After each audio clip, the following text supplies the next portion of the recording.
இப்பங்க விருத்தாச்சலம்க்கு பக்கத்துல பொங்கல் விழாவுக்கு போயிருந்தேன். குழந்தைகள் கவனம், இளைஞர்கள் கவனம். நாங்க ஏதோ பேசுறதுக்காக போயிருக்கிறோம். உட்கார்ந்து இருக்கிறேன். ஒரு பையங்க உரி அடிக்கிற ப்ரோக்ராம் இங்க நடக்குமா? உரி அடிப்பியா? நீ அடிப்பியா? அந்த காம்படிஷனுக்கான ரூல் என்ன தெரியுமா? அங்க ஒரு அடிதான் அட்டெம்ப்ட், அவ்வளவுதான். அது தப்பாயிடுச்சுன்னா புடுங்கிடுவாங்க கொம்ப. 100 பேர் பங்கு பெற்றார்கள். 6 முதல் 18 வயது வரை. 6 வயது பையன் ஜெயிச்சிட்டாங்க. 1000 பேர் சுத்தி நிக்கிறாங்க. வந்து அப்படி ஜெயிச்சுட்டு வந்து இப்படி பக்கத்துல உட்கார்ந்தான் பாருங்க. என் பக்கத்துல நான் குழந்தைகள் கிட்ட ரொம்ப நல்லா பேசுவேன். ஒரு விஷயம் சொல்லவா?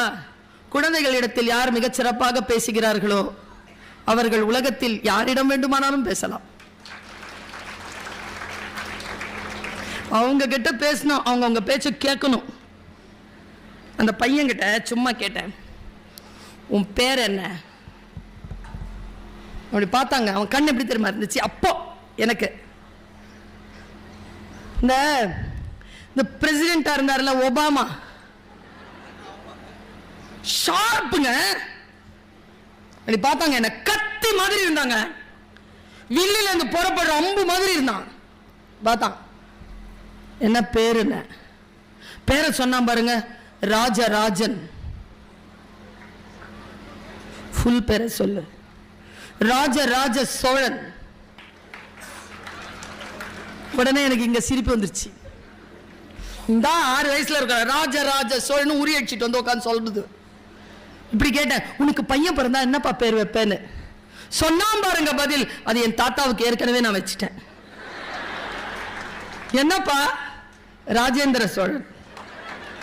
எனக்கு பிடிச்சிருச்சு அந்த பையனை. நான் ஃப்ரெண்ட் ஆயிட்டேன். எப்படி ஜெயிச்ச சொல்ல? இந்த மழலை மாறாத அந்த குழந்தை தத்து தத்தென்று சொன்ன அந்த வார்த்தைகளை கோர்வையா நான் சொல்றேன். ஆனா பயங்கரமான வின்னிங் ஸ்ட்ராட்டஜி வேணுமா? 100 பேருக்கு நடுவுல ஜெயிச்சான் பாருங்க. அவன் சொல்றான், நான் போனா என்ன கழுத்துல ஏதோ அந்த ரோஸ் கலர் விசில் வச்சுட்டு சுத்துறாருல அந்த அங்கிள். அவர் பார்க்கறதுக்கு எப்படி இருந்தாருன்னா உங்களை மாதிரி இருந்தார் சார். கொஞ்சம் சரி, இவர் அப்புறமா எழுப்பி பார்த்துக்கோங்க. அப்படி இருந்தார். இன்ஷர்ட் பண்ணியிருக்கிறாரு, இது பனியன் போட்டிருக்காரு, இன்ஷர்ட் பண்ணியிருக்காரு, பிடி மாஸ்டர் மாதிரி இருக்காரு. ஊதிக்கிட்டே இருக்கிறார் விசில. அந்த பையனுடைய கண்ணுல துணியை கட்டிட்டு காதுல ஊதி இருக்காரு விசில. ஊதி சுத்தி விட்டாராம். சொல்றாங்க, கண்ணை கட்டி காதுல விசில ஊதி சுத்தி விட்டாரு. எனக்கு ஒன்னும் தெரியல. சரி, உங்களுக்கு தான் தெரியுதுல்ல, இத்தனை பேரும் கத்திக்கிட்டு இருக்கிறாங்க. ஆனா அவர் சுத்தி விட்டவர் தப்பு தப்பா வழி சொல்றாரு. இப்ப அடி, இப்ப அடி, லெப்ட்ல போ, லெப்ட்ல இப்ப அடி அடி அடின்னு சொல்றாரு. நான் யார் பேச்சும் கேட்கல, சுத்தி சுத்தி நடந்துகிட்டே இருந்தேன். அத்தனை பேரும் கத்திக்கிட்டே இருந்தாங்க. நான் கொஞ்ச நேரம் அப்படியே பார்த்தா அந்த கூட்டத்துல ஒரு குரல் கேட்டது. ராஜா, என் அம்மாவின் குரல். நான் அந்த குரலை மட்டும் கான்சென்ட்ரேட் பண்றதுக்கு கண்ணை உள்ளுக்குள்ள இருந்து மூடிக்கிட்டேன். என்ன சொல்றான்? நாம கண்ணை மூடினா அதுல இருந்து ஏதாவது தெரியுமான்னு தானே பார்ப்போம். அவன் அம்மா குரல் கேட்டோட மூடிட்டாங்க. அவன் உள்ள ஏதோ அவனுக்கு ஆன் ஆயிடுச்சு.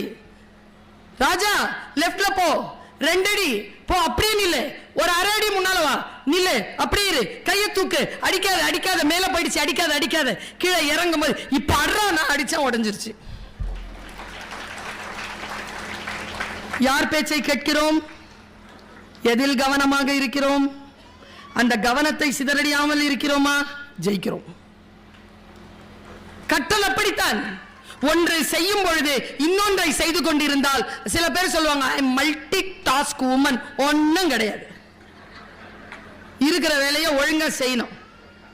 இருக்கிற வேலையை ஒழுங்கா செய்யணும் அப்படிங்கிற அந்த சொல் இருக்குல்ல, அந்த தியானம் இருக்குல்ல, அந்த கவனம் இருக்குல்ல, அதற்கு பெயர் கற்றல், லேர்னிங். லேர்னிங் நடக்கும் பொழுது எல்லா கதவுகளும் மூடிக்கொண்டு உள் கதவு, இந்த மூன்றாம் கண் என்கிறோமே, அது திறந்து கொள்ளும். அப்பொழுது கற்றது எப்பொழுதும் மறக்காது.